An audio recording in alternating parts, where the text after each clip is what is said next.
नमस्कार साथियों, Kalyani IAS academy के डिजिटल प्लेटफॉर्म पर आपका हार्दिक स्वागत है।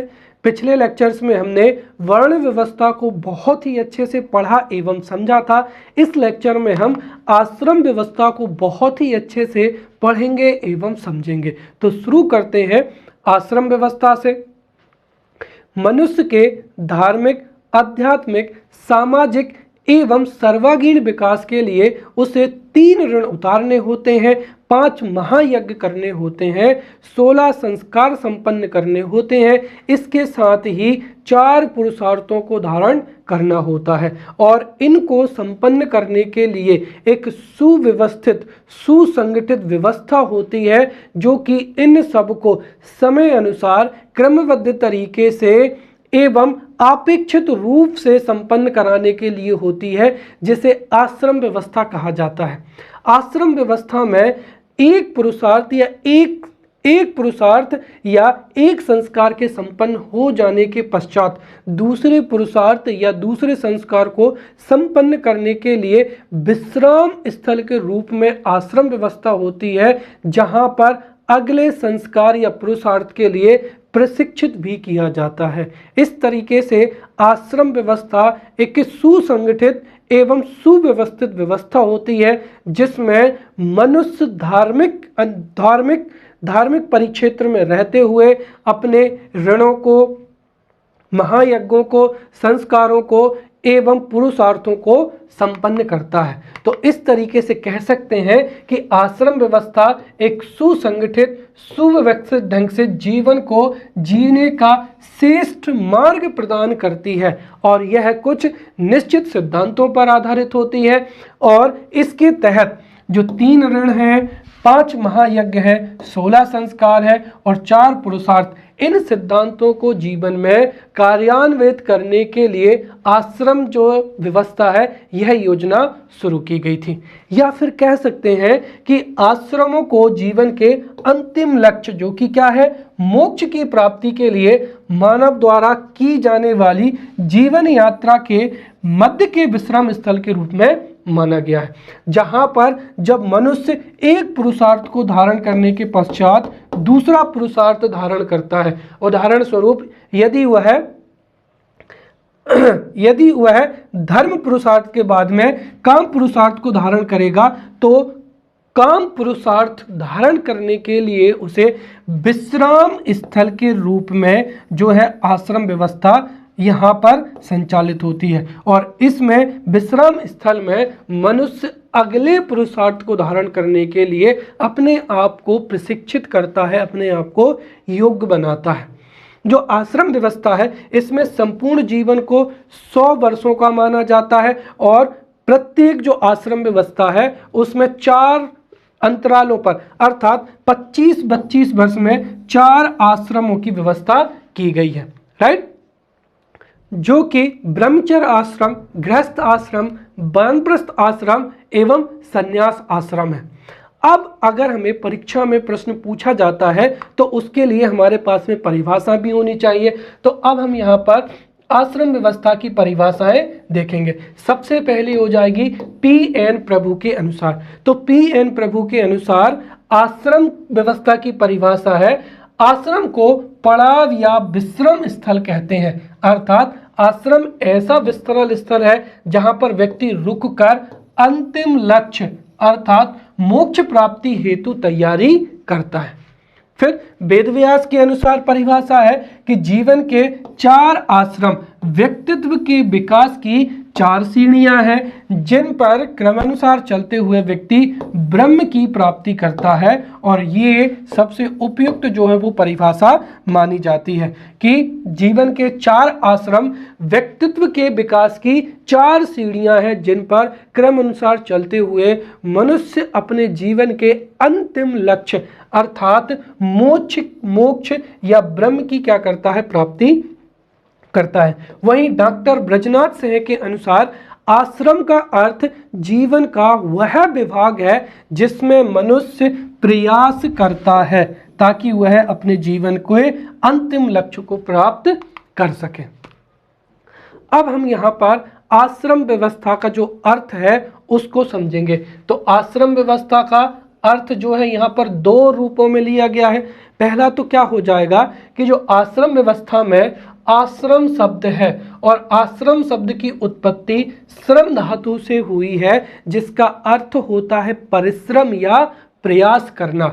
इस प्रकार आश्रम वे स्थान है जहां व्यक्ति जीवन के विभिन्न स्तरों पर अनेक प्रकार का श्रम या क्या करता है, प्रयास करता है, ताकि वह अपने जीवन में आध्यात्मिक सुख, राइट, भौतिकवादी सुख एवं अपने अंतिम लक्ष्य मोक्ष को प्राप्त कर सके। आश्रम का दूसरा जो अर्थ होता है वह होता है विश्राम का स्थल।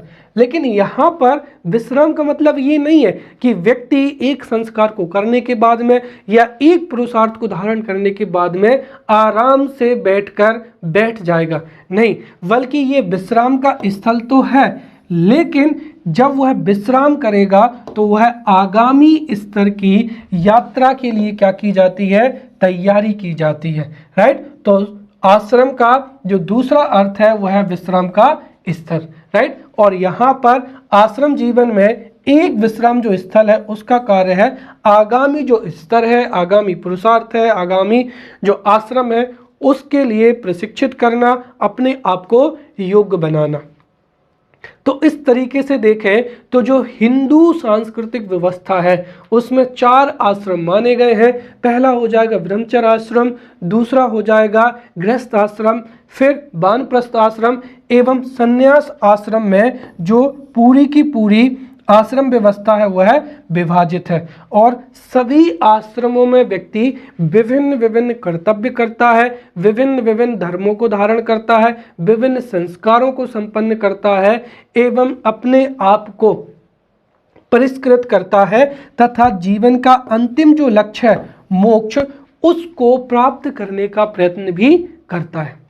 अब हम समझते हैं यहाँ पर कि आश्रम व्यवस्था की उत्पत्ति कहाँ से मानी गई है। तो हो सकता है कि ये भी जो है वो 3 नंबर में या 5 नंबर में जो है प्रश्न पूछा जा सकता है कि आश्रम व्यवस्था की उत्पत्ति भारतीय संस्कृति में किस प्रकार से या कहाँ से मानी गई है, राइट। या आश्रम व्यवस्था व्यक्ति के जीवन में आश्रम व्यवस्था जो है उसकी उत्पत्ति का कारण बताइए, राइट। तो हम यहाँ पर दोनों ही चीज़ों को समझेंगे कि उत्पत्ति कब हुई है। अब आश्रम की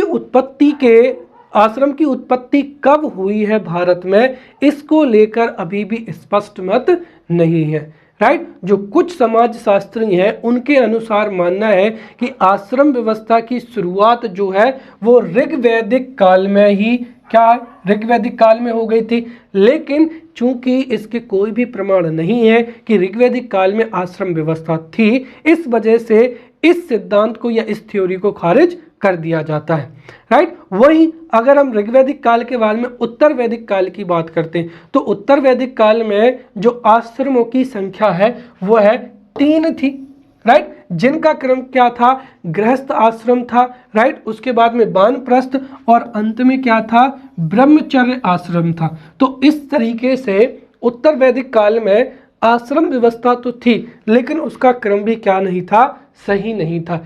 अर्थात यहाँ पर भी स्पष्ट जो व्यवस्था है वो नहीं है। इसकी जो आश्रम व्यवस्था का जो क्रमबद्ध उल्लेख है वो सबसे पहले जाबाली उपनिषद में मिलता है। इस तरीके से हम कह सकते हैं कि जो आश्रम व्यवस्था है उसकी उत्पत्ति उपनिषद काल में हो चुकी थी, राइट। तो यहाँ पर जो अगर पूछा जाए आश्रम व्यवस्था की उत्पत्ति तो उसका जो स्पष्ट रूप से व्यवहार में या माना गया है वो हो जाएगा उपनिषद काल में जो है आश्रम व्यवस्था की उत्पत्ति हो चुकी थी। और जो सूत्र काल है उस तक आते आते आश्रम व्यवस्था समाज में पूर्णतः क्या हो चुकी थी, प्रतिष्ठित हो चुकी थी, राइट।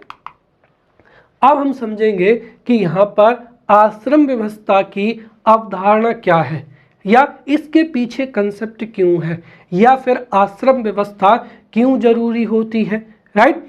तो यहाँ पर आश्रम व्यवस्था की अवधारणा क्या है, इसके पीछे क्या मूल उद्देश्य छुपा हुआ है वो हम समझने का प्रयास करेंगे। तो समझते हैं आश्रम व्यवस्था की अवधारणा।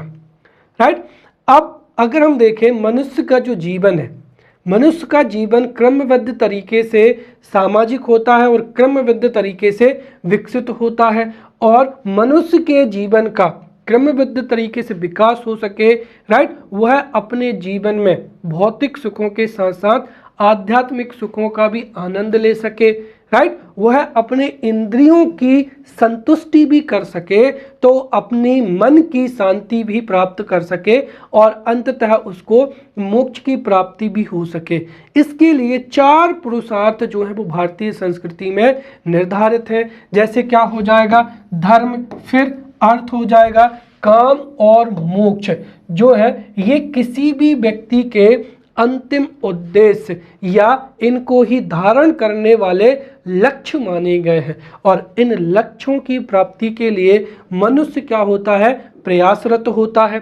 इन लक्ष्यों की प्राप्ति के लिए व्यक्ति की मानसिक, शारीरिक, आर्थिक, नैतिक और आध्यात्मिक गुणों से जो है परिपूर्ण होना चाहिए, या ये गुण जो है वो व्यक्ति में होना चाहिए, और इन्हीं जो गुण है उनका उपयोग करके, राइट, जो है आश्रम व्यवस्था के माध्यम से ही व्यक्ति जीवन में पुरुषार्थों का उपयोग करके मनोवैज्ञानिक क्या करता है, प्रशिक्षण प्राप्त करता है, अपने आप को शिक्षित करता है, प्रशिक्षित करता है, और समाज में धर्म, अर्थ, काम और मोक्ष जैसे लक्ष्यों की प्राप्ति करते हुए वह अपने कर्तव्यों को और अपने लक्ष्यों को भी क्या करता है, पूरा करता है।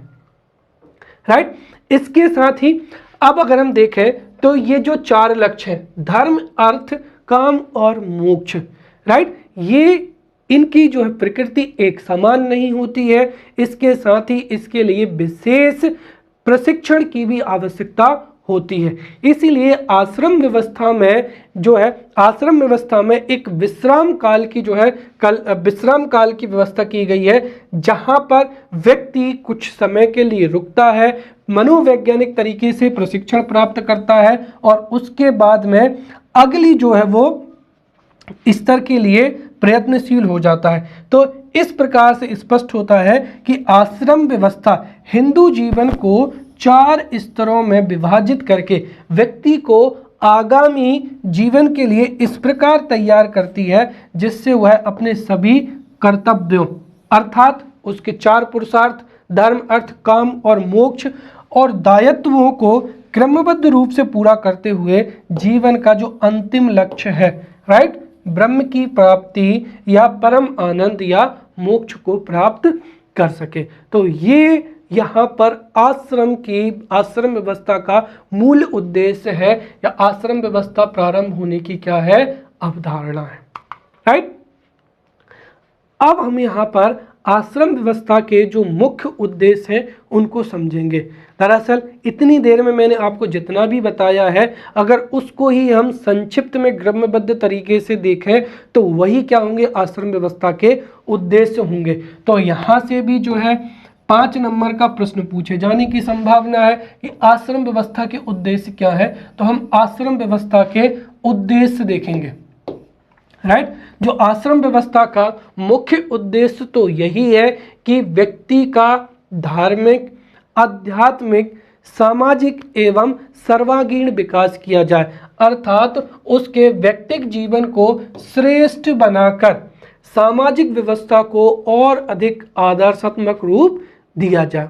अब उपनिषदों के अनुसार जो आश्रम व्यवस्था है उसके उद्देश्य निम्न प्रकार के माने गए हैं। सबसे पहला हो जाएगा व्यक्ति के जीवन संबंधी आयु आधारित उद्देश्यों का निर्धारण करना। राइट। जैसे कुल मिलाकर ये कि अगर कोई व्यक्ति बचपन में ही वानप्रस्थ हो जाता है या वह वनों में जाकर घूमता है तो वह उचित नहीं माना जाएगा, या शुरुआत में ही वह ग्रस्त हो जाता है। तो कुल मिलाकर ये कि उसकी आयु के अनुसार उसको कौन सा संस्कार करना चाहिए, कौन सा पुरुषार्थ धारण करना चाहिए, जीवन की अंतिम लक्ष्य को प्राप्त करने के लिए उसे क्या करना चाहिए, ये दरअसल व्यक्ति को पता नहीं होता है। इसीलिए व्यक्ति को अपने जीवन संबंधी आयु आधारित उद्देश्यों का निश्चित निर्धारण करने के जो उद्देश्य है वो आश्रम व्यवस्था में है। दूसरा क्या है कि व्यक्ति का संपूर्ण विकास को सुनिश्चित करना, यह व्यक्ति का संपूर्ण विकास हो सके। तीसरा, व्यक्ति न केवल अपने दायित्वों का निर्धारण करे बल्कि उनकी पूर्ति हेतु व्यक्ति को योग्य बनाना भी आश्रम व्यवस्था का एक मुख्य उद्देश्य है। अगला, व्यक्ति पुरुषार्थों के अनुरूप अपना जीवन यापन सुनिश्चित कर सके। प्रत्येक व्यक्ति को जो धारण करने योग्य लक्ष्य है, पुरुषार्थ, वह अपना जीवन उनके अनुरूप जो है जीवन यापन कर सके, उसके लिए भी जो है आश्रम व्यवस्था का उद्देश्य है। फिर व्यक्ति आयु एवं मानसिकता के साथ जो है आयु एवं मानसिकता के मध्य जो है वो संतुलन कायम कर सके, फिर मोक्ष प्राप्त कर सके, सामाजिक व्यवस्था की निरंतरता बनी रहे, सामाजिक व्यवस्था सुचारू रूप से संचालित हो सके, राइट। इसके साथ ही व्यक्ति का जो वर्तमान है तथा भविष्य अधिक क्या हो जाए, समृद्धशाली हो जाए या सुधर जाए, ये आश्रम व्यवस्था के उद्देश्य हैं, राइट। अब आश्रम व्यवस्था की जो है विशेषताएं देखेंगे, और ये जो है ये 3 नंबर में प्रश्न पूछा जा सकता है। आश्रम व्यवस्था की 3 प्रमुख विशेषताएं। पहली हो जाएगी कि आश्रम जो व्यवस्था है, आश्रम व्यवस्था व्यक्ति से संबंधित है, न कि समूह से। प्रत्येक व्यक्ति को अपने जीवन में आश्रम व्यवस्था के अनुरूप पुरुषार्थ को धारण करना होता है एवं अगले स्तर के लिए अपने आप को प्रशिक्षित करना होता है। दूसरा, जो आश्रम व्यवस्था है वह आयु आधारित है, अर्थात जीवन की जो आयु का चरण होगा उस आयु चरण के अनुसार ही आश्रम व्यवस्था संचालित होगी और उसी अनुसार व्यक्ति पुरुषार्थ को भी धारण करेगा। तीसरा, यह एक क्या है, क्रमिक प्रक्रिया है, अर्थात इसमें जो जीवन के 4 आश्रम हैं वो क्रमबद्ध तरीके से ही हो सकते हैं। अब अगर हम आश्रम व्यवस्था को समझें तो आश्रम व्यवस्था में जीवन में 4 आश्रम है, राइट। सबसे पहला होगा ब्रह्मचर्य आश्रम हो जाएगा, दूसरा गृहस्थ आश्रम हो जाएगा, तीसरा वानप्रस्थ आश्रम हो जाएगा और चौथा हो जाएगा संन्यास आश्रम। अब यहाँ पर अगर हम देखें तो हो सकता है परीक्षा में 11 नंबर में किसी भी एक आश्रम से जो है प्रश्न पूछा जा सकता है कि वानप्रस्थ आश्रम क्या होता है और सामाजिक जीवन में इसका महत्व क्या होता है, समझाइए। या फिर हो सकता है 5 नंबर में पूछा जाए कि गृहस्थ आश्रम का सामाजिक जीवन में क्या औचित्य है, स्पष्ट कीजिए। या फिर हो सकता है कि 3 नंबर में पूछा जाए ब्रह्मचर्य आश्रम, केवल ये टिप्पणी करने को दे दिया जाए। तो इस तरीके से 3 नंबर, 5 नंबर और 11 नंबर तीनों स्तर के जो है प्रश्न यहाँ से पूछे जाने की संभावना है। इसीलिए हम हर एक आश्रम का अर्थ क्या है, उसका महत्व क्या है और उस आश्रम में कौन कौन से कर्म या दायित्व होते हैं, हम पूरा का पूरा यहाँ पर पढ़ेंगे। तो शुरू करते हैं। सबसे पहला हो जाएगा ब्रह्मचर्य आश्रम हो जाएगा या ब्रह्मचर्य क्या हो जाएगा, आश्रम हो जाएगा, राइट। तो ब्रह्मचर्य आश्रम को हम क्रमबद्ध तरीके से सबसे पहले उसका अर्थ समझेंगे, फिर ब्रह्मचर्य आश्रम में कौन कौन से कार्य होते हैं, कौन से दायित्व होते हैं वो समझेंगे और अंततः हम उसके महत्व को समझेंगे। तो सबसे पहले समझते हैं कि ब्रह्मचर्य आश्रम का क्या अर्थ होता है या ब्रह्मचर्य आश्रम से क्या तात्पर्य। तो जो ब्रह्मचर्य आश्रम है उसमें अगर हम शब्द देखें ब्रह्मचर्य, तो यहाँ पर ब्रह्मचर्य का देखा जाए तो ब्रह्मचर्य जो शब्द है उसको हम ब्रह्म प्लस का चर्य के रूप में क्या कर सकते हैं, विभाजित कर सकते हैं। और इसमें ब्रह्म का अर्थ क्या होता है, महानता, और चर्य का जो आशय है वो क्या होता है, चलना होता है, राइट। या क्या होता है, अनुसरण करना होता है। तो इस तरीके से हम कह सकते हैं कि ब्रह्मचर्य से तात्पर्य उस विशिष्ट स्तर से होता है जिसमें व्यक्ति महान रास्तों पर चलता है या फिर महान विभूतियां उसके जो पूर्वज हैं उनका क्या करता है, अनुसरण करता है। तो ब्रह्मचर्य से तात्पर्य जीवन के उस विशिष्ट स्तर से है जिसमें व्यक्ति महानतम रास्तों पर चलता है या महानतम विभूतियों या महान उसके पूर्वजों का वह अनुसरण करता है।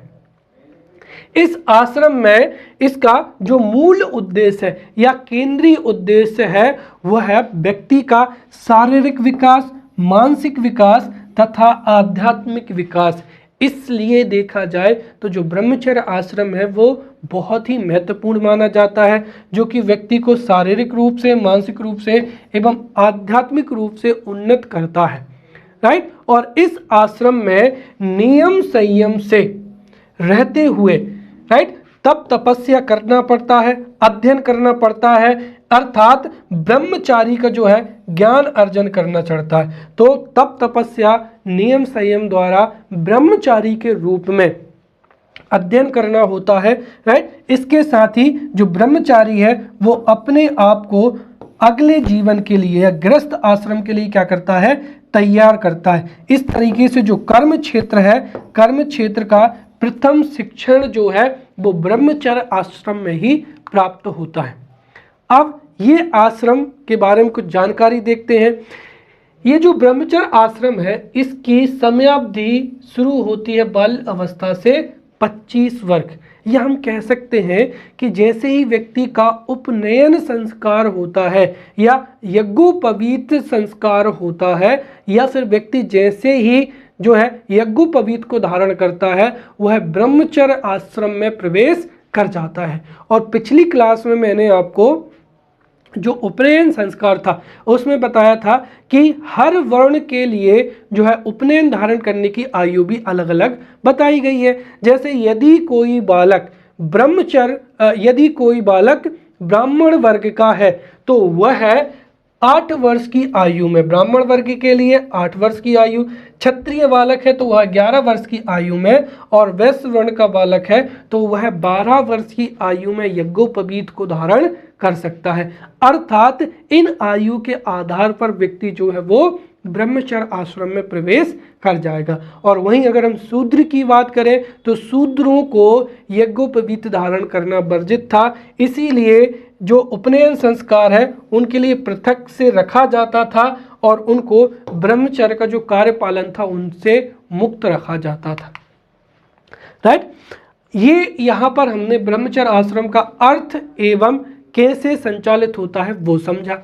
अब हम समझते हैं कि ब्रह्मचर्य आश्रम के उद्देश्य क्या है, कि आखिर ब्रह्मचर्य आश्रम का जो है उद्देश्य किन उद्देश्यों से ब्रह्मचर्य आश्रम का पालन किया जाता है। तो ब्रह्मचर्य आश्रम के मुख्य रूप से 3 उद्देश्य हैं, शारीरिक विकास, मानसिक विकास और आध्यात्मिक विकास हो जाएगा। यहाँ पर पहला उद्देश्य क्या है, शारीरिक विकास है। और शारीरिक विकास के लिए जो बच्चे हैं उनका केवल और केवल यौन नियंत्रण नहीं होता है कि वो अपने जो यौन इच्छाएं उनको दबाएं, बल्कि यहाँ पर यौन नियंत्रण के साथ ही ब्रह्मचारी को मांस, पुष्प, सुगंध, रस, नाच गाना तथा ऐसी वस्तुओं से भी दूर रखा जाता है जिससे उसकी काम उत्तेजना जारी होती है, राइट। तो कुल मिलाकर जो यौन नियंत्रण है उसके लिए काम उत्तेजना के जो कारण है उनसे भी बालक को दूर रखा जाता है ताकि उसकी जो शारीरिक ऊर्जा है वह उसके शारीरिक विकास पर क्या हो, खर्च हो और वह यौन इच्छाओं से पीड़ित ना हो तथा उसके शरीर का विकास हो सके। दूसरा जो उद्देश्य है वो हो जाएगा क्या, मानसिक विकास हो जाएगा। और मानसिक विकास की प्राप्ति के लिए जो ब्रह्मचारी था उसको ऐसे निर्देश दिए जाते थे कि वह अध्ययन में रुचि ले, अर्थात ज्ञान के संचय द्वारा सत्य की खोज करे एवं शुद्ध आचरण का पालन करे, जिससे पवित्रता की जो है भावना उनके मन में बनी रहे। एक तरीके से व्यक्ति को मोटिवेट किया जाता था ज्ञान अर्जन के लिए, तीसरा जो उद्देश्य है वो क्या हो जाएगा, आध्यात्मिक विकास हो जाएगा। और इसके लिए ब्रह्मचारी को अहिंसा, सत्य, ब्रह्मचर्य, संतोष और पवित्रता का जो है पाठ पढ़ाया जाता था, क्योंकि ये जो गुण है वो आध्यात्मिक विकास के लिए अति आवश्यक होते हैं। राइट, अब हम यहाँ पर समझेंगे कि ब्रह्मचारी के ब्रह्मचर्य आश्रम का पालन करते हुए ब्रह्मचारी के क्या कार्य करते थे। राइट, यहाँ पर एक चीज और समझेंगे, वह व्यक्ति जो ब्रह्मचर्य आश्रम का पालन करता था उसको ही क्या कहा जाता था, ब्रह्मचारी कहा जाता था। तो गृहस्थ आश्रम का पालन करने वाला गृहस्थी कहलाएगा, वानप्रस्थी हो जाएगा, और अंत में संन्यास आश्रम को पालन करने वाला सन्यासी। राइट, तो इस तरीके से ब्रह्मचारी के जो कर्तव्य हैं वो कौन कौन से थे वो हम यहाँ पर समझते हैं। सबसे पहली चीज तो ये है कि कल मैंने आपको पिछली क्लास में बताया था कि जैसे ही बालक यज्ञोपवीत या उपनयन संस्कार संपन्न होता था, जैसे वह जनेऊ को धारण करता था, वह अपने गुरु के समीप जाकर विद्या क्या करता था, ग्रहण करता था। अर्थात इस आश्रम में भी जैसे ही यज्ञोपवीत संस्कार होगा, व्यक्ति अपने गुरु के पास आ जाएगा और यहीं से ब्रह्मचर्य आश्रम की क्या होती है, शुरुआत होती है। तो ब्रह्मचर्य आश्रम में जो ब्रह्मचारी है उसको अपने गुरु के पास रहकर, अर्थात आश्रम में रहकर उसको शिक्षा दीक्षा ग्रहण करनी होगी। राइट, दूसरी चीज, जब जो बालक के गुरु होते थे, जब वो गुरु बालक की सेवा से प्रसन्न हो जाते थे, तब यहाँ पर जो है शिक्षा का कार्य या विद्या अध्ययन का कार्य आरंभ करते थे। और इस आश्रम में जो ब्रह्मचारी है उसकी एक निश्चित दिनचर्या मानी गई थी। राइट, और वो निश्चित दिनचर्या क्या थी कि व्यक्ति को सूर्योदय से पहले जाग जाना होता था, अर्थात उसको शय्या त्याग कर देता था वो। राइट, फिर वह व्यक्ति जो है अपनी नित्य क्रियाओं से संपन्न होकर अपने गुरु को प्रणाम करता था। इसके बाद में वह सुबह से जो है गुरु के पास में बैठकर जो पूर्व का ज्ञान है उसको दोहराता था। एक तरीके से शुरुआत में रिवीजन करता था, फिर आगे का ज्ञान सीखता था, और इतने में दोपहर हो जाती थी। फिर दोपहर को वही ब्रह्मचारी जो है वो अपने जो गुरुकुल है उसके आसपास के गांव में जाता था और वहां से भिक्षा मांग कर लाता था। राइट, जिससे वह भोजन तैयार करता था और भोजन करता था। फिर जो तीसरा पहर जो था वह तीसरे पहर तक आराम करता था, और तीसरे पहर से संध्या होने तक पुनः अध्ययन करता था, व्यायाम करता था, यज्ञ करता था, और अंत में भोजन करके और गुरु को प्रणाम करके सो जाता था। राइट, तो इस तरीके से जो ब्रह्मचारी है वह इन कर्तव्यों को पालन करता था। राइट, और जब उसकी शिक्षा पूर्ण हो जाती थी तो समावर्त जो है संस्कार संपन्न होता था। राइट, जिसमें उसे पुष्प है, गुलाब है, नए वस्त्र और दर्पण दिए जाते थे। अर्थात जो व्यक्ति है वो फिर ब्रह्मचर्य जो आश्रम है उसको त्याग कर गृहस्थ आश्रम में प्रवेश करता है। राइट, तो इस तरीके से ये यहाँ पर ब्रह्मचारी के कर्तव्य हैं। अब सबसे महत्वपूर्ण जो है वो ब्रह्मचर्य का क्या हो जाएगा, महत्व हो जाएगा। हो सकता है कि परीक्षा में प्रश्न पूछे जाने की संभावना सबसे अधिक यहाँ से होती है। तो ब्रह्मचर्य आश्रम का महत्व क्या होता है वो समझते हैं। देखिए, ब्रह्मचर्य आश्रम में ब्रह्मचारी को भविष्य में जो गृहस्थ आश्रम है, वानप्रस्थ आश्रम है या फिर संन्यास आश्रम है, उसकी कठोरता को देखते हुए उसको कठोर जीवन के लिए जो है योग्य बनाया जाता था। तो एक तरीके से उसको कठोर जीवन के योग्य बनाने का जो है प्रशिक्षण ब्रह्मचर्य आश्रम में दिया जाता था। इसके साथ ही ब्रह्मचर्य आश्रम में जो ब्रह्मचारी है उसको शारीरिक रूप से, मानसिक रूप से एवं आध्यात्मिक रूप से विकसित किया जाता था, ताकि वह आगे चलकर जो गृहस्थ आश्रम है या वानप्रस्थ आश्रम है उनको सुचारू रूप से जो है वो उनमें प्रवेश कर सके। इस आश्रम में जो है भौतिक सुखों एवं जो शारीरिक सुख है उनको कम से कम महत्व दिया जाता था, राइट, और अधिक से अधिक उसको शिक्षण प्रक्रिया हो जाएगा, व्यायाम हो जाएगा एवं अपने आत्मनियंत्रण का जो है वो प्रशिक्षण अधिक दिया जाता था। इसके साथ ही इस आश्रम में विद्यार्थी को एक ऐसे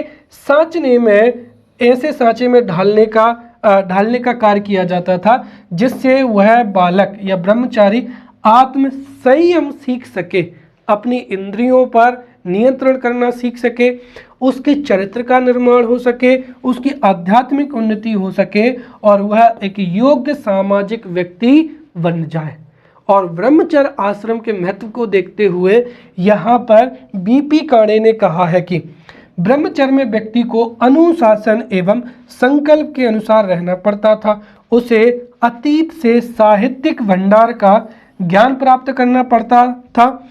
इसके साथ ही आज्ञाकारिता, आदर, सादा जीवन तथा उच्च विचार का आदर्श भी सीखना होता था। तो ये है ब्रह्मचर्य का महत्व हो जाएगा। अब इसके बाद में जो दूसरा आश्रम है वो हो जाएगा गृहस्थ आश्रम हो जाएगा, राइट। तो यहाँ पर कल जो पिछली क्लास थी उसमें हमने संस्कारों को भी पढ़ा था और हमने देखा था कि बाल्य अवस्था के या जन्म के पूर्व के जो जितने भी संस्कार किए जाते थे उसके बाद में बाल्य अवस्था में जो शिक्षण से संबंधित संस्कार होते थे वो संपन्न किए जाते थे। समावर्त जो था संस्कार, उसके बाद में जो बालक था वह अपने घर की ओर लौटता था। फिर जब व्यक्ति का विवाह हो जाता था तो विवाह के पश्चात उसको गृहस्थ आश्रम की हम जो है शुरुआत कर सकते हैं। तो यहाँ पर गृहस्थ आश्रम जो है उसका तात्पर्य है कि व्यक्ति अब गृहस्थ होकर अथवा एक गृहस्थी का निर्माण करके अपना जीवन क्या करेगा, व्यतीत करेगा। और ब्रह्मचर्य आश्रम की अवधि पूर्ण होने के पश्चात जिसकी औसत कितनी मानी गई है, लगभग 25 वर्ष की आयु तक जो है वो ब्रह्मचर्य आश्रम को माना गया है। लेकिन अगर किसी व्यक्ति की जो है विवाह 23 वर्ष की उम्र या 26 वर्ष की उम्र में हो जाएगा तो जब विवाह संस्कार हो जाएगा तो यह आश्रम क्या हो जाएगा, प्रारंभ हो जाएगा, राइट। अब अगर हम देखें तो हिंदू भारतीय समाज में जो गृहस्थ आश्रम है उसको सर्वाधिक महत्वपूर्ण आश्रम के रूप में स्वीकार किया गया है। उसका कारण क्या है कि जो गृहस्थ आश्रम है वह जीवन का सबसे महत्वपूर्ण आश्रम है। इसी आश्रम में व्यक्ति अपने जो तीनों ऋण होते हैं, पितृ ऋण है, राइट, देव ऋण है और ऋषि ऋण है, इन ऋणों से क्या करता है, मुक्ति प्रदान करता है। तो संक्षिप्त में देखें तो विवाह संस्कार संपन्न होने से गृहस्थ आश्रम प्रारंभ हो जाता है और अगर हम टाइम पीरियड देखें तो 25 वर्ष से 50 वर्ष के बीच का जो काल होता है उसमें व्यक्ति गृहस्थ आश्रम का क्या करता है, पालन करता है और ये सबसे महत्वपूर्ण आश्रम माना गया है। और यहाँ पर जो मनु है उनके अनुसार जिस प्रकार सभी जीव वायु के सहारे जीवित रहते हैं उसी तरीके से सभी आश्रम गृहस्थ आश्रम से ही जीवन प्रारंभ करते हैं। इतना महत्व होता है गृहस्थ आश्रम का। अब गृहस्थ आश्रम में दूसरी जो सबसे महत्वपूर्ण बात है, पहली चीज तो क्या हो जाएगी कि व्यक्ति जो है अपने तीनों ऋण जो है ऋणों को क्या करता है, उतारता है गृहस्थ जीवन में। दूसरा वह धर्म का भी क्या करता है, निर्वाह करता है। अर्थात गृहस्थ आश्रम का जो आधार है वह क्या माना गया है, धर्म का निर्वाह भी माना गया है। और गृहस्थ आश्रम में व्यक्ति रहते हुए काम, क्रोध, लोभ, मोह आदि से पृथक रहकर पक्षपात, शत्रुता, जीव हत्या, असत्य, मादक पदार्थ, राइट, इनके सेवन आदि से दूर रहकर धर्मानुसार जो है वो जीवन व्यतीत करता है, राइट। तो कुल मिलाकर धर्म का पालन करना दूसरा महत्वपूर्ण जो है कर्तव्य था और तीसरा था संपत्ति का संग्रह ना करना, राइट। दरअसल अगर हम देखें तो जो दूसरा पुरुषार्थ है वो कौन सा हो जाएगा, धर्म के बाद में अर्थ पुरुषार्थ। और जो अर्थ पुरुषार्थ है और जो गृहस्थ जीवन है ये लगभग एक साथ संचालित होते हैं। इसीलिए इस आश्रम में, गृहस्थ आश्रम में, यह भी महत्व दिया गया है कि व्यक्ति को संपत्ति का संग्रह नहीं करना चाहिए, बल्कि उसका अंतिम जो उद्देश्य है वह तो क्या है, मोक्ष की प्राप्ति है। इसीलिए वह इतना धन का संचय करे कि वह अपने ऊपर जो आश्रित है, जो उसके घर पे आते हैं अतिथि, और देवताओं के प्रति अपने कर्तव्यों का एवं उत्तरदायित्वों का पालन कर सके। अब हम यहाँ पर समझते हैं कि गृहस्थ आश्रम के उद्देश्य क्या क्या होते हैं। तो गृहस्थ आश्रम के उद्देश्य, जिसमें पहला क्या हो जाएगा कि गृहस्थ आश्रम में व्यक्ति धर्म, अर्थ, काम और मोक्ष जो है चारों पुरुषार्थों की प्राप्ति करता है। राइट। तो धर्म, अर्थ, काम और मोक्ष, ये चारों पुरुषार्थ जो है वो गृहस्थ आश्रम में प्राप्त हो सकते हैं, इसका उद्देश्य होता है। दूसरा, इस आश्रम में व्यक्ति केवल और केवल अपने भरण पोषण के लिए परिश्रम नहीं करता है, बल्कि वह समाज से संबंधित जो है कल्याण के कार्य भी करता है। क्योंकि जब वह गृहस्थ जीवन व्यतीत करेगा तो स्वाभाविक सी बात है वह समाज में रहेगा, और यह उसका दायित्व हो जाता है कि वह सामाजिक व्यवस्था के संचालन के लिए समाज कल्याण से संबंधित जो है वो कार्यों को संपन्न करे। और तीसरा, इस आश्रम में मनुष्य अपने जो 3 ऋण हैं उनसे मुक्ति प्रदान करता है। राइट। और जिनका जो 3 ऋण है उनको बहुत ही जो भी प्रक्रिया है या जो भी विभिन्न संस्कार है उनके माध्यम से वह इन तीनों ऋणों को उतारता है। राइट। अब गृहस्थ आश्रम के कर्तव्य क्या होते हैं, तो यहाँ पर गृहस्थ आश्रम के कर्तव्य या हम सीधा लिख सकते हैं कि जो गृहस्थी होता है, गृहस्थ आश्रम में गृहस्थी के कर्तव्य क्या क्या होते हैं उनको हम यहाँ पर समझते हैं। तो सबसे पहला क्या हो जाएगा कि गृहस्थ आश्रम में जो पुरुषार्थ है, गृहस्थ आश्रम में अर्थ पुरुषार्थ की प्राप्ति के लिए उसको जीविकोपार्जन क्या है, करना है। अर्थात अर्थ की प्राप्ति के लिए एवं जीविकोपार्जन के लिए उसको धन की व्यवस्था करनी होगी। दूसरा, गृहस्थ आश्रम के लिए उसको विवाह करना होगा। तीसरा और जो सबसे महत्वपूर्ण यहाँ पर बताया गया है कि व्यक्ति का जो तीसरा पुरुषार्थ होता है वो होता है काम। राइट। और यहाँ पर काम पुरुषार्थ का केवल और केवल अपनी इंद्रियों को, राइट, इंद्रियों को शांत करना नहीं है, बल्कि धर्म पूर्वक जो है अपनी इंद्रियों को शांत करते हुए, गृहस्थ जीवन को व्यतीत करते हुए एक तरीके से अपनी जो इंद्रियों की इच्छा है उसको शांत करके अंत में मोक्ष की ओर आगे बढ़ना है। इसीलिए यहाँ पर इस बात पे जोर दिया गया है कि विवाह के पश्चात अपनी इंद्रियों को शांत करने के लिए अपनी पत्नी से ही जो है वो व्यक्ति को या गृहस्थी को संपर्क रखना होगा। फिर देवताओं, पितरों और भृत्यों को खिलाने के बाद में ही अन्न को जो है वो ग्रहण करना होगा। राइट। फिर मनुस्मृति में जो 10 धर्मों का उल्लेख मिलता है, राइट, जैसे क्या हो जाएगा, धृति हो जाएगा, क्षमा हो जाएगा, दम हो जाएगा, आस्ते हो जाएगा, सोच हो जाएगा, इंद्रिय निग्रह हो जाएगा, ज्ञान, विद्या, सत्य तथा क्रोध न करना, इनका उसको जो है वो पालन करना होगा। राइट। यहाँ पर ये विशिष्ट धर्म नहीं है, ये मानव धर्म है जिनका उसको पालन करना होगा। इसके साथ ही सामाजिक संचालन के लिए, सामाजिक व्यवस्था के सुचारू संचालन के लिए उसको संतान उत्पत्ति का भी क्या होगा, संतान उत्पत्ति की भी जो है प्राप्ति करनी होगी। राइट। और इसके लिए जो हमने देखा था गर्भाधान संस्कार था। इसके साथ ही माता पिता, गुरु, साधु, अतिथि, वृद्धों का उसको सम्मान देना होगा। तो ये गृहस्थी के क्या थे, कर्तव्य थे। अब हमने देखा था कि गृहस्थ आश्रम में जो व्यक्ति है वह तीनों ऋणों को चुकाता है। राइट। और वो 3 ऋण कौन कौन से हैं हम यहाँ पर समझते हैं। तो इस आश्रम में मनुष्य इन 3 ऋणों से मुक्ति प्राप्त करता है, जिनका विधान जो है वो धर्म ग्रंथों में हुआ है। अब आप सोच रहे होंगे कि ये 3 ऋण है क्या। अब देखो, सामाजिक व्यवस्था में अगर हम देखें तो हमारी जो दरअसल जो है आश्रम व्यवस्था वो कुछ इस तरीके से व्यवस्थित है कि अगर कोई भी व्यक्ति अपने दायित्वों को पूर्ण नहीं करेगा तो इसके संचालन में दुविधा हो सकती है। जैसे हमने देखा था कि जो ब्रह्मचारी है, ब्रह्मचारी जब गुरुकुल में रहेगा तो वो है रोज पास के जो गांव है उनसे भिक्षा मांगेगा और भिक्षा मांग कर ही जो है जितने भी वर्ष वह गुरुकुल में रहेगा वह भिक्षा मांग कर ही अपने भोजन का क्या करेगा, प्रावधान करेगा। अब सोचो कि अगर कोई व्यक्ति जो बालक है उनको भिक्षा ना दे तो हो सकता है कि इस व्यवस्था में क्या होता है, खलल हो सकता है, राइट।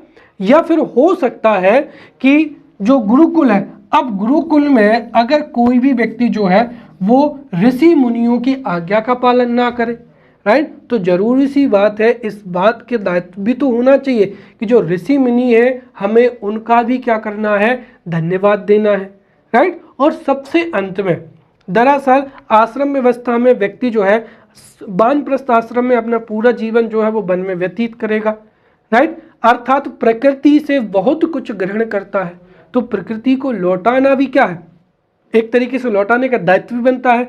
तो इस तरीके से ये जो 3 ऋण है इनकी बात कही गई है, राइट। तो 3 ऋण कुल मिलाकर एक तरीके से व्यक्ति को सामाजिक व्यवस्था के संचालन के लिए उसको दायित्वों को संपन्न करने के लिए प्रेरणा के स्रोत माने जाते हैं। तो सबसे पहला यहाँ पर क्या हो जाएगा, देव ऋण हो जाएगा।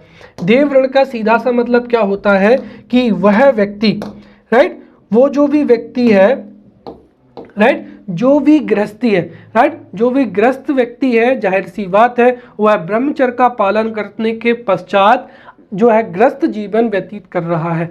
अर्थात वह अपने जीवन में उसके पास में जो भी शारीरिक आध्यात्मिक उसको ज्ञान प्राप्त हुआ है या उसका जो भी जीवन व्यतीत हुआ है वो कहीं ना कहीं देवों की कृपा से जो है देवों की कृपा से हुआ है। इसलिए उसका दायित्व बनता है कि वह देवों के प्रति कृतज्ञता प्रकट करे और इसके लिए वह देव ऋण को चुकाता है और इसके लिए वह यथाशक्ति यज्ञों का क्या करता है, अनुष्ठान करता है। अर्थात धार्मिक जो है कर्मकांडों को क्या करता है, संपन्न करता है।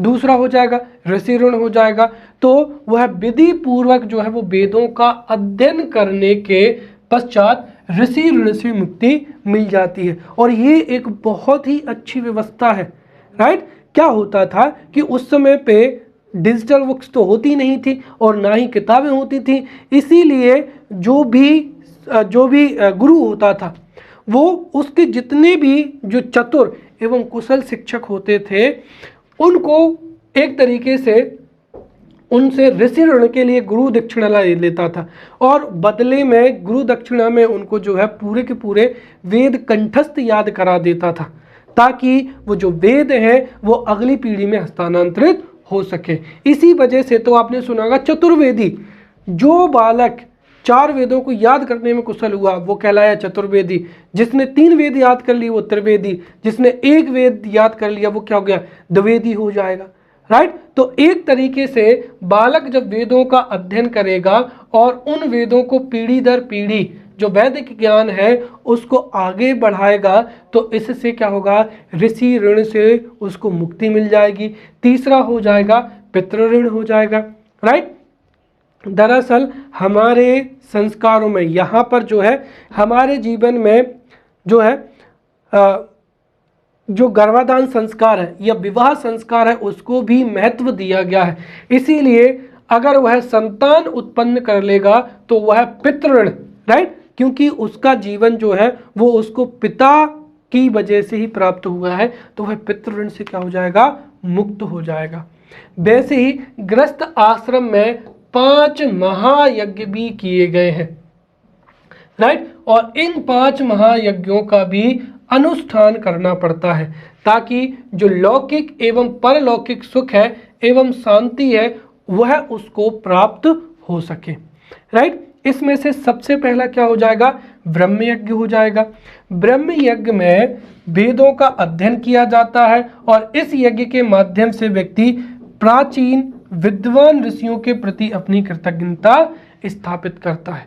राइट, जिन ऋषि मुनियों ने वेदों को कंठस्थ याद किया, ज्ञान को अगली पीढ़ी दर पीढ़ी हस्तांतरित किया, उन ऋषियों को कृतज्ञता प्रकट करने के लिए जो है ब्रह्म यज्ञ किया जाता है। दूसरा हो जाएगा पितृयज्ञ हो जाएगा, जो कि पितरों की या पूर्वजों की शांति के लिए किया जाता है। इसमें पितरों को तर्पण दिया जाता है और श्राद्ध किया जाता है। तीसरा हो जाएगा यहाँ पर क्या हो जाएगा, देव यज्ञ हो जाएगा और इसमें देवों का पूजन किया जाता है, बलि दी जाती है, घृत दी जाती है और अग्नि में हवन किया जाता है, क्योंकि देवताओं ने ही जो है भौतिक सुख की प्राप्ति जो है वो देवताओं की कृपा से ही प्राप्त होती है। इसीलिए देवताओं को पूजन हवन द्वारा प्रसन्न किया जाता है। फिर चौथा क्या हो जाएगा, अतिथि यज्ञ हो जाएगा। अब अभी मैंने कुछ देर पहले बताया था कि जब वह क्या करता था कि जब वह शिक्षा ग्रहण करता था तो वह गांव-गांव जाकर क्या करता था, भिक्षा लेता था। राइट, और गांव वाले हर एक बालक को जो है वो भिक्षा भी दे देते थे। राइट, कुल मिलाकर जिनसे भी उसने भिक्षा ली है और अपना जीवन यापन किया है, राइट, इस वजह से वह उनका या उस समाज का क्या हो जाता है, ऋणी हो जाता है। इसीलिए यह गृहस्थी का दायित्व हो जाता है कि उसके दर पे जो भी आगंतुक हो, चाहे वो कोई भिखारी हो, चाहे वो कोई भी ऋषि हो या कोई भी अन्य व्यक्ति हो, जो भी व्यक्ति उसके परिवार में मांगने के लिए आए, इसमें उस व्यक्ति का दायित्व बनता है कि वह यथाशक्ति अतिथि की सेवा करे, उसे भोजन प्रदान करे। राइट, ये प्रत्येक जो है गृहस्थ का क्या है, कर्तव्य होगा। और आखिरी में हो जाएगा भूत यज्ञ हो जाएगा। दरअसल प्राचीन समय में जो भूत पिशाच, इनमें भी जो है विश्वास किया जाता था।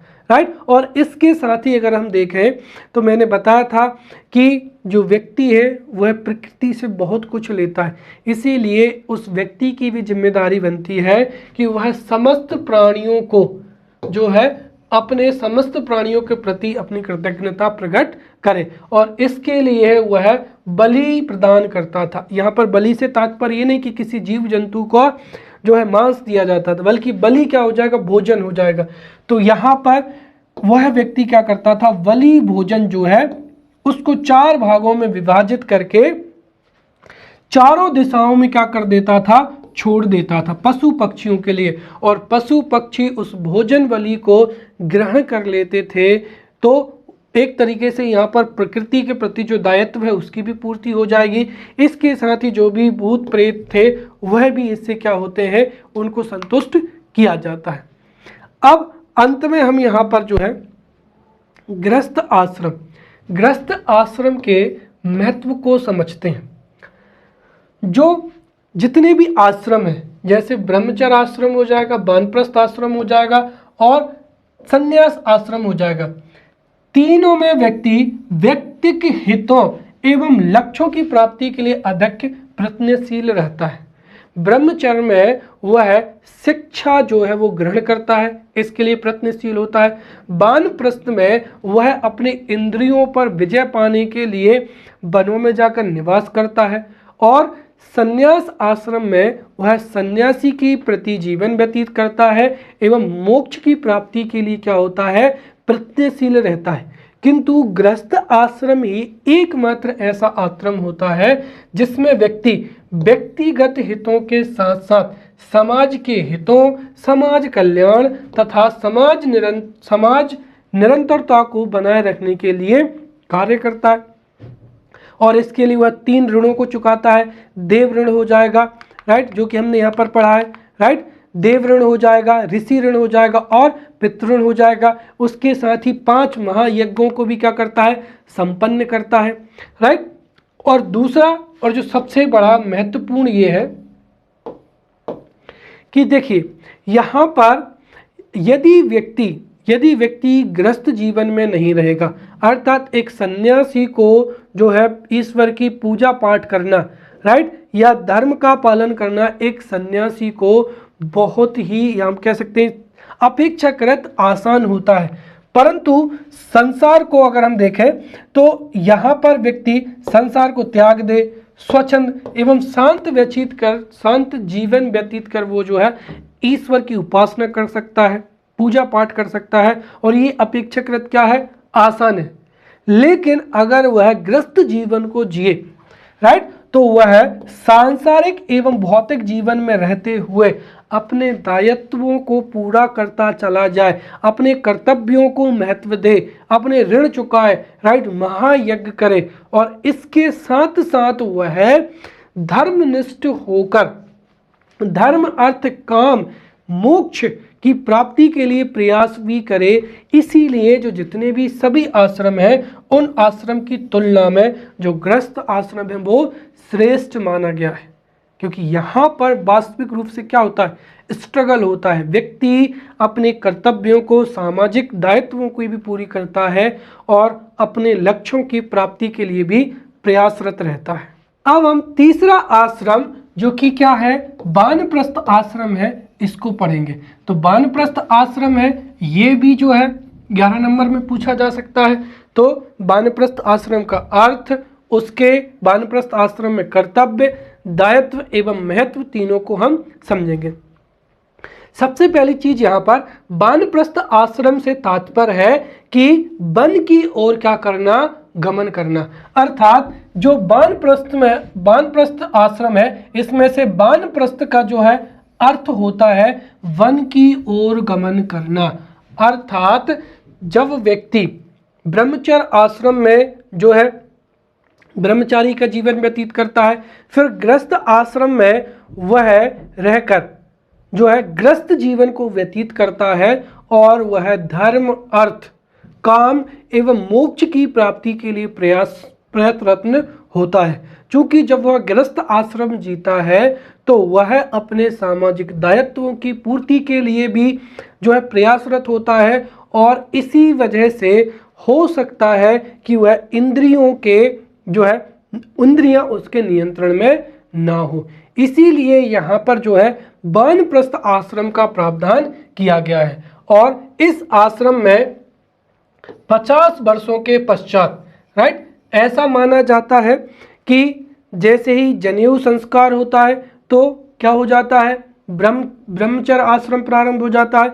विवाह संस्कार के पश्चात जो है वो गृहस्थ आश्रम प्रारंभ हो जाता है, और व्यक्ति जो है 50 वर्षों में जब अपने नाती पोतों का चेहरा देख लेता है, अर्थात उसके बच्चे भी हो जाते हैं, और वह जब पूर्ण रूप से यह भांप लेता है कि हाँ अब उसके जो बच्चे हैं वो बड़े हो चुके हैं, अपना ध्यान रख सकते हैं, अपने सामाजिक धार्मिक दायित्वों की पूर्ति कर सकते हैं, अर्थात जब वह अपने नाती पोतों का मुंह देख लेता है, उसके बाद में, अर्थात औसत रूप से वो 50 वर्षों के बाद में इस सांसारिक मोह माया को त्याग कर वन में क्या करता है, प्रवेश करता है, ताकि वह इंद्रियों पर अपना विजय प्राप्त कर सके या इंद्रियों पर पुनः नियंत्रण कर सके।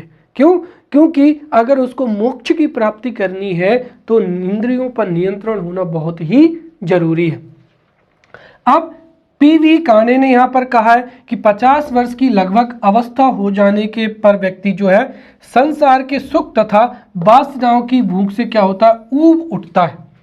वह गृहस्थ जीवन में सांसारिक सुख को भोगता है, राइट, और इससे वह ऊब जाता है। इसीलिए भी वह वन की ओर जाता है ताकि वह आत्मनिग्रही तपस्वी निरपराध जीवन जो है वो व्यतीत कर सके, राइट। और इस आश्रम में जो व्यक्ति है वानप्रस्थ आश्रम में जो वानप्रस्थी होता है वह पारिवारिक मोह माया को छोड़कर, राइट, तथा वन में जाकर निवास करता है, राइट। तो जो जितनी भी पारिवारिक मोह माया है, उसके बच्चे हैं, उसकी धन संपत्ति है, इससे उसका मोह छूट सके। क्योंकि अगर मोह नहीं छूटेगा, इंद्रियों पर नियंत्रण नहीं होगा, तो उसको मोक्ष की प्राप्ति नहीं होगी। इसीलिए वानप्रस्थ जो आश्रम है वह भी एक तरीके से कह सकते हैं कि मोक्ष की प्राप्ति की क्या है, सीढ़ी है। तो इसमें व्यक्ति पारिवारिक मोह माया को छोड़कर वन में जाकर रहने लगता है, जिसका उद्देश्य होता है इंद्रियों पर नियंत्रण स्थापित करना। और इस आश्रम में जो वानप्रस्थी होता है वो वन में जाकर स्वयं एक छोटी सी क्या बनाता है, झोंपड़ी बनाता है, और उस झोंपड़ी में जो है रहता है। इसके साथ ही सोने के लिए वह जमीन का बिस्तर एवं भोजन के लिए जो कंदमूल फल है उनको ही प्राथमिकता देता है, राइट। इस तरीके से अगर हम देखा जाए तो जब व्यक्ति मोह माया को छोड़कर वन में आ जाएगा तो इसका उद्देश्य व्यक्ति में वैराग्य के गुणों को क्या करना, उत्पन्न करना, ताकि वह व्यक्ति ईश्वरीय पूजा पाठ, कर्म तथा ज्ञान की वृद्धि कर सके, राइट। इसके साथ ही वानप्रस्थ आश्रम में यदि कोई व्यक्ति अपनी पत्नी को भी ले जाता है तो यहाँ पर भी उसको संयम रखना होगा, और यहाँ पर भी जो है संभोग वर्जित है, राइट। और वानप्रस्थ आश्रम में भी व्यक्ति संयम, ब्रह्मचर्य, प्राणियों के प्रति दया, धर्म, गौ सेवा, राइट, अतिथि सत्कार और होम आदि जो है ये कार्यों को संपन्न करता है। कुल मिलाकर वह वैराग्य के गुणों से जो है वो परिपूर्ण हो जाए और अपनी इंद्रियों पर नियंत्रण कर ले, राइट। तो अब हम यहाँ पर जो वानप्रस्थ आश्रम है उसके महत्व को समझेंगे। तो सबसे पहला तो क्या हो जाएगा कि जो वानप्रस्थ आश्रम है इसका भी हमारे आश्रम व्यवस्था में एक महत्वपूर्ण स्थान है, जिसका कार्य है व्यक्तिक शुद्धिकरण करना। अर्थात गृहस्थ आश्रम में वह अपना इंद्रिय सुख भोगता है या सांसारिक सुख भोगता है, जिसकी वजह से भी उसको मोक्ष की प्राप्ति के लिए शुद्धिकरण की आवश्यकता होती है। तो वानप्रस्थ आश्रम व्यक्तिक रूप से शुद्धिकरण की व्यवस्था होता है। इसके साथ ही वह अपने जीवन, अपनी मोह माया, रिश्ते नातों को छोड़कर पूरे समाज के बारे में सोच सके, इस प्रकृति के बारे में सोच सके, इसीलिए चिंतन करने के लिए भी जो है वानप्रस्थ आश्रम अति महत्वपूर्ण होता है। इसके साथ ही वह व्यक्ति अपने जीवन के जो अनुभव है और उसके पास में जो भी ज्ञान है उसके समाज के साथ में अन्य आश्रमों में व्यक्तियों को शिक्षा देता है, ताकि उसके पास में जो भी व्यवहारिक जीवन है, जो भी उसके पास में ज्ञान है, वह बालकों को जो है उसकी शिक्षा दे सके, राइट। और वृद्धावस्था की जो है चिंताएं उनसे मुक्त रहते हुए मोक्ष की प्राप्ति के लिए प्रयत्नरत हो। इसके साथ ही जो वानप्रस्थी है वो संपूर्ण क्षमताओं से आध्यात्मिक ज्ञान की ओर क्या होता है, अग्रसर होता है, ताकि वह अंतोगत्वा मोक्ष की प्राप्ति कर ले। अब चौथा हो जाएगा यहाँ पर संन्यास आश्रम हो जाएगा या मोक्ष की प्राप्ति हो जाएगी, राइट। तो जो संन्यास आश्रम है, संन्यास आश्रम अंतिम आश्रम माना जाता है और जो कि जीवन का अंतिम उद्देश्य भी माना जाता है। तो संन्यास आश्रम जो है वो अंतिम आश्रम होता है जहाँ पर व्यक्ति का उद्देश्य होता है मोक्ष की प्राप्ति, और ऐसा माना जाता है कि 75 वर्ष की आयु के पश्चात में जो है वो व्यक्ति संन्यास आश्रम जो है वो ग्रहण कर लेता है। हमने देखा था कि गृहस्थ आश्रम के पश्चात जब व्यक्ति अपने नाती पोतों का चेहरा देख लेता है या 50 वर्ष के पश्चात जो वह वन को जाता है तो वह वैराग्य के गुणों से परिपूर्ण हो जाता है एवं अपनी इंद्रियों को नियंत्रण कर लेता है। जब वह इंद्रियों पर नियंत्रण कर लेता है तथा पूरी तरीके से सांसारिक मोह माया से छुटकारा प्राप्त कर लेता है तो वह संन्यास आश्रम में प्रवेश करता है, और इसका उद्देश्य होता है मोक्ष की प्राप्ति। अब एक शब्द में आपको बता दूं जो मोक्ष शब्द है ये कई बार आता है, लेकिन ये समझ में बहुत कम आता है। क्योंकि अगर हम देखें, जैसे आप कोई भी एक्टिविटी मान लीजिए, फिल्म देखना हो जाएगा, गाने सुनना हो जाएगा, आपको जो भी सबसे ज़्यादा करने में मज़ा आएगा वो काम आप करना चाहेंगे, राइट। तो जो भी हमारे पूर्वज हैं उनके अनुसार व्यक्ति को सबसे अधिक आनंद वो जो प्राप्त होता है वो मोक्ष की प्राप्ति से ही होता है। दरअसल हमारे हिंदू धर्म में आत्मा, राइट, पारलौकिक जीवन एवं आत्मा को स्वीकार किया गया है। और हमने कर्म का सिद्धांत भी पढ़ा था कि अगर व्यक्ति अच्छा काम करेगा तो उसका अगला जीवन भी क्या होगा, अच्छा होगा, राइट। अर्थात सीधी सी बात है कि हिंदू धर्म में आत्मा का जो है, आत्मा का कंसेप्ट भी माना जाता है और व्यक्ति बार बार जन्म लेता है और बार बार जन्म लेगा तो वो फिर से मोह माया में फंसेगा, राइट। और इस वजह से हर बार जो जन्म लेगा उसको जीवन में कष्ट उठाने पड़ेंगे, राइट। और एक लंबी यात्रा करनी पड़ेगी। जितनी बार भी जन्म लेगा वही उसका जन्म होगा, वो अपने जीवन के विकास के लिए प्रयासरत होगा और हमेशा प्रयास ही करता रहेगा। लेकिन यदि वह मोक्ष को प्राप्त कर लेता है तो उस जीवन मरण के चक्र से छूटकर उसकी आत्मा परमात्मा में विलीन हो जाएगी और वही क्या है, अति आनंद की अवस्था है, या वह ब्रह्म में क्या हो जाएगा, विलीन हो जाएगा, राइट। और ये एक ऐसा शब्द है जिसको कोई समझा भी नहीं जा सकता। कबीर दास जी और कई अन्य जो है दार्शनिक, उनका ये कहना है कि जो ब्रह्म है वो गूंगे का गुड़ है, राइट। अर्थात ब्रह्म किसी को मिल जाए तो कोई उसको शब्दों में बयां ही नहीं कर सकता है, क्योंकि जो ब्रह्म है वो अनंत है और वो जो आनंद है उसका किसी भी शब्दों में स्पष्ट जो है बयां नहीं कर सकते। तो कुल मिलाकर जो ईश्वर है या जो ब्रह्म है वो गूंगे का गुण है, जिसने चख लिया है वो उसको बता नहीं सकता है। कुल मिलाकर व्यक्ति जीवन मरण के जो चक्र है उससे स्वतंत्र हो जाता है, राइट। और मोक्ष की प्राप्ति उसे संन्यास आश्रम में ही होती है। तो यहाँ पर अगर आप देख रहे होंगे तो जो संन्यास आश्रम है वो बड़ी एक सिस्टमेटिक वैल्यू है कि ब्रह्मचर्य आश्रम में व्यक्ति अपने आप को योग्य बनाएगा गृहस्थ आश्रम के लिए। गृहस्थ आश्रम में वह अपने इंद्रियों का भोग करेगा, सांसारिक सुख का भोग करेगा, ताकि उसका जो जन्म है वह सांसारिक या इंद्रिय सुख भी भोग सके, राइट। फिर अगर उसको मोक्ष चाहिए, इस जीवन मरण के चक्र से स्वतंत्र होना है, तो वो वनों में रहकर इंद्रियों पर नियंत्रण विजय करेगा, वैराग्य लेकर आएगा ताकि उसकी जो मोह माया है वो छूट सके और अंतोगत्वा संन्यास आश्रम में उसको क्या मिल जाएगा, मोक्ष मिल जाएगा। अब इस आश्रम में प्रवेश करने से पूर्व जो है वो कई अनुष्ठान करने पड़ते हैं। जैसे इन अनुष्ठानों में चित्त की जो है शुद्धि के लिए अनुष्ठान किए जाते हैं और इस आश्रम में प्रवेश करने वाला जो व्यक्ति होता है वो अनासक्ति में जीवन व्यतीत करता है, ना उसको किसी भी चीज से लगाव होता है और ना ही वह किसी चीज को प्राथमिकता देता है, राइट।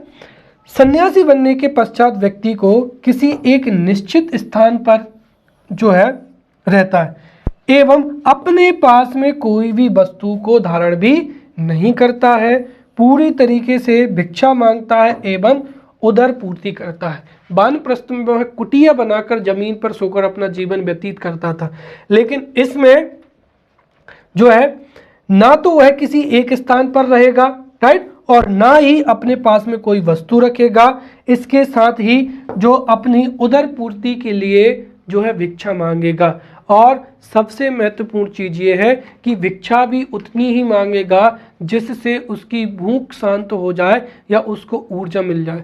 अतिरिक्त भोजन जो है वो ग्रहण नहीं करेगा और अपने आप को ईश्वर को क्या कर देगा, समर्पित कर देगा। अब इस पर जो डॉक्टर राधा कृष्णन है उनका ये कहना है कि सन्यासी के लिए विश्व जो है वो परिवार के समान में हो जाता है। संपूर्ण प्रकृति, संपूर्ण विश्व तथा समस्त वर्गों एवं समूहों के प्रति उसकी समदृष्टि होती है, राइट। वह है संपूर्ण मानवता का कल्याण अपनी एकमात्र उद्देश्य जो है वो मानने लगता है। अर्थात सभी के कल्याण को सन्यासी अपना कल्याण मानने लगता है। इतना ज़्यादा उसमें जो है वो मोह माया से उसको एक तरीके से अपनी मोह माया से वह उस लेवल पर पहुंच जाता है कि अब वह पूरे विश्व के कल्याण को ही अपना कल्याण मानता है। राइट। इसके साथ ही उसकी दृष्टि में जो मान अपमान, सोना या पत्थर, दोस्त या दुश्मन सभी क्या होते हैं, एक समान होते हैं। और जो सन्यासी होता है वह संपूर्ण रूप में मन, वचन एवं वाणी से आध्यात्मिक हो जाता है एवं मोक्ष प्राप्ति के लिए जीवन के अंतिम क्षणों तक भ्रमण करता है और कठिन तप करता है और अंतोगत्वा उसको इसी रास्ते पर उसको मोक्ष की प्राप्ति होती है। राइट। अब हम यहाँ पर सन्यासी के कर्तव्यों को समझेंगे। तो सबसे पहला क्या है कि जो धर्मशास्त्र है उनके अनुसार जो है सन्यासी को उदर पूर्ति के लिए भिक्षा पर ही आश्रित रहना चाहिए। दूसरी चीज, जो भिक्षा उतनी मांगनी चाहिए जिससे उसकी आवश्यकता की पूर्ति हो सके। अर्थात अगर उसको 2 रोटी में उसका पेट भर जाता है, वह 2 रोटी में जीवित रह सकता है, तो उसको अतिरिक्त भोजन भी ग्रहण नहीं करना चाहिए। इसके साथ ही उसके पास में किसी भी वस्तु के संग्रह की प्रवृत्ति होनी ही नहीं चाहिए। वो पूरे विश्व को, समाज को अपना माने और उसके कल्याण के लिए जो भी उसके पास में ज्ञान संचय है वो उसको दान में दे दे एवं अपनी उदर पूर्ति के लिए भिक्षा पर ही आश्रित रहे।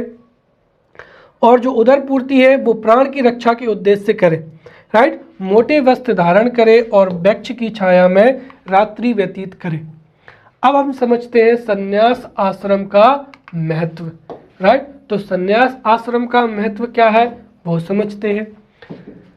हमारी जो भारतीय संस्कृति दुनिया में एकमात्र ऐसी संस्कृति है जो भौतिकतावाद, राइट, भौतिकता एवं आध्यात्मिकता दोनों का समन्वय है। इसके साथ ही हमारी संस्कृति आध्यात्मिकता को भौतिकता से अधिक महत्व देती है या आध्यात्मिकता को सर्वोच्च स्थान देती है। राइट। इसके साथ ही जो है मानवतावादी विचारधारा है और वो है वासुदैव कुटुंबकम।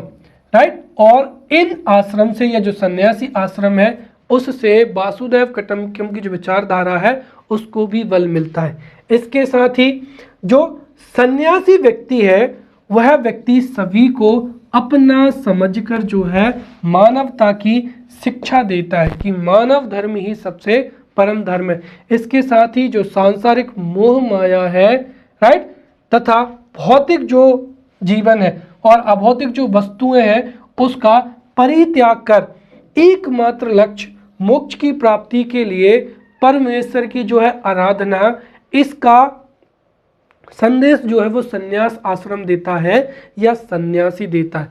सन्यासी ना तो किसी वस्तु का संग्रह करता है और ना ही व्यक्ति वस्तु से मोह माया रखता है। राइट। तो जो कपाड़िया जी हैं उनका कहना है कि सन्यासी मानवता का विस्तार के साथ समाज को उच्च स्तरीय आधार पर निर्देशित एवं प्रेरित करता है। वह जंगलों तक सीमित नहीं था अपितु गांव-गांव भ्रमण करके अपने उद्देश्यों के प्रति समाज को भी क्या करता है, प्रेरित करता है। ये सन्यास आश्रम का क्या है, महत्व है। अंत में जो पूरी हमने आश्रम व्यवस्था पढ़ी है, ये हमने कौन सा देखा है, सन्यास आश्रम। अब जो हमने जितने भी 4 आश्रम देखे हैं, राइट, ब्रह्मचर्य आश्रम, गृहस्थ आश्रम, राइट, वानप्रस्थ आश्रम और सन्यास आश्रम, उन चारों आश्रमों का महत्व क्या है वो हम यहाँ पर समझेंगे। अब अगर आपने ये पूरा का पूरा टॉपिक पढ़ा है और अगर आप उत्तर में हर एक आश्रम का जो महत्व है उसके कुछ बिंदुओं को भी आप सम्मिलित करें तो आप 200 शब्दों का उत्तर जो है वो भली भांति लिख सकते हैं। राइट। तो हम यहाँ पर समझते हैं कि आश्रम व्यवस्था का जो महत्व है उनको हम निम्न बिंदुओं से समझ सकते हैं। सबसे पहला तो ये कि आश्रम व्यवस्था से न केवल मानसिक बल्कि बौद्धिक उन्नति भी होती है, जीवन के विभिन्न पक्षों का विकास होता है। राइट। इससे कल्याणकारी जीवन का विकास होता है। राइट। व्यक्ति और जो समूह है वो परस्पर संबंधित होते हैं। व्यक्ति सांसारिक और इंद्रिय सुख भी भोगता है तो आध्यात्मिक सुख की भी प्राप्ति करता है। इस तरीके से व्यवहारिक जीवन का विकास होता है। जीवन की विभिन्न अवस्थाओं का विकास होता है, बौद्धिक एवं मानसिक। फिर कर्म प्रधान उसका जीवन होता है, उसके जीवन का सर्वांगीण विकास होता है। समाज की जो स्थिरता है उसमें सहायक होता है और वह सामाजिक संस्कृतियों का भी निर्वाह करता है। तो ये आश्रम व्यवस्था का महत्व हो जाएगा। अब अगले लेक्चर में अगले टॉपिक के साथ मिलेंगे, तब तक के लिए धन्यवाद।